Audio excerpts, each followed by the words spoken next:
Hello sir, મજામાં? હા મજામાં. કોણ બોલે? લ્યો બસ ને ભૂલી ગયા ને તમારા હોનહાર વિદ્યાર્થીને.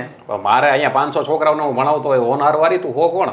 તો તમે વિચારો હું કોણ આવીશ? પણ હું કેવી રીતે વિચારું? તું ભાઈ એને આવા આંધળી ગેમ રમવા તું જે હોય બોલી દે. મારા અહીંયા ક્લાસ ચાલુ થવાના છે. અત્યારે ભલે ને ક્લાસ ચાલુ થવાનો હોય પણ ખબર હે ને બ્રેકમાં એકવાર તમે સ્ટાફ રૂમમાં બેઠા હતા ને કાજલ મેડમના ટિફિનમાંથી એક જ ચમચીથી બે ખાતા હતા ને હું આવી ગયો તો. ભાઈ ઉભર તો આ બધી પર્સનલ વાતો તારી પાસે ક્યાંથી આવી? તું કોણ બોલસ તું? અરે એ તો તમને કહું કે તમે બોલો ને હું કોણ બોલું. આટલી વાતો યાદ કરાવું કાજલ મેડમની, હજી ઓલી સીમા મેડમની તો વાત જ હું નથી બોલ્યો. તું હો કોણ ભાઈ? તો તને આ બધી વસ્તુની કોને ખબર? એકવાર ખબર હે ને બાથરૂમ ગયા હતા તો બહારથી કોકે દરવાજો બંધ કરી દીધો હતો ને આખી સ્કૂલ માથે લીધી હતી રાયડું નાખીને તમે. પણ એમ નહીં, તને આ બધુંની ખબર કોણે આપી તને? તું હો કોણ? નામ તો બોલ તારું. મારા અહીંયા કેટલાય છોકરા હોય અહીંયા. પછી જેને બાથરૂમનો આ ગરિયો માર્યો તો એ હું પોઈતે. હવે આ ગરિયા વાળી તું હે ને આ સંતા કુકડી રમતો, નામ બોલ ને તું જલ્દી. પછી એકવાર ખબર હે ને ઓલા તમારી ખુરશી ઉપર મેં ચીગમ મૂકી દીધી હતી, ચીગમ ચોટી ગઈ હતી વાહે તમારા પેન્ટમાં ને કાઢવા ગયા હતા ઓલા ઇંગ્લિશ વાળા સીમા મેડમ આવી ગયા હતા ને તમારા ઝઘડા થઈ ગયા હતા. ઓય એ બધું તું મને યાદ દેરાવમાં. તું હો કોણ ઈ કે ને? યા તો ત્યારે તો મારા 5-10 છોકરાઓ હતા અહીંયા જોવા વાળા. તું એમાંથી કોણ હો? મસ્તી કરી નાખીને સાહેબ અમથા એમ કહેતા કે નમૂના તને તો ભૂલી કોઈ દી નહીં હું આવું કરસ તો ભૂલી હોત ગયા 1 મહિનામાં તો. હવે તમારા જેવા નમૂના ને મારું રોડ લોહી પીવે છે. મારા જેટલું કોઈએ નહીં પીધી હોય સાહેબ, તમે ઈ રહેવા દો. તું ભાઈ નામ બોલ ને ભાઈ. તારી પાસે આટલા મારા ચિઠ્ઠા ક્યાંથી આવ્યા?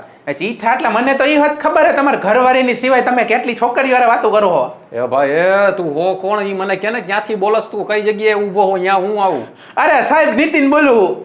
અરે નીતિન્યા ભાઈ, તે તો લોહી પીધા. આવે તે તો હવે આવું મને તો બધું મોઢા સુધી લઈ આવી દીધું તું તે. હવે પણ મોઢા સુધી લઈ આવી દીધું, હજી મોઢાની બહાર આવશે. આગળ તો સાંભળો. શું તમે જેટલું બોલ્યા ને તમારા કચ્છા ટચ્છા બધા હતું બધું રેકોર્ડિંગ થાય અમારા મોબાઈલમાં. તું પાસ થઈ ગયો? તું હું તો પાસ થઈ ગયો એટલે ફોન કર્યો તમને કે સાહેબ રિઝલ્ટ આવી ગયું, પાસ થઈ ગયો. અરે યાર તું એક કામ કર, તું મને મળવા આવ. કોલેજની બહાર છો તો હું તને મળવા આવું. હાલ ના અત્યારે તું મારા ઘરે હું સાહેબ. તો તું હે ને આવું બધું કઈ કરતો નહીં, રેકોર્ડિંગ ઉડાડી દે. પણ હું તમને રિઝલ્ટ લઈને હમણાં કાલ મળવા આવવાનો જ છું. તમારા લીધે તો પાસ થયું હે ને? સારું લ્યો તો કાલે આવો. કાલે તો સાહેબ મેં વિચાર્યું હતું કે હું કદાચ પાસ થાવ તો ફોન તો હું કરવાનો જ હતો ને મળવા આવવાનો હતો. પણ તમે એ વિચારો કોઈ સ્ટુડન્ટ એવો જોયો કે હું કદાચ નપાસ થાત ને તોય મળવા તમને આવવાનો હતો.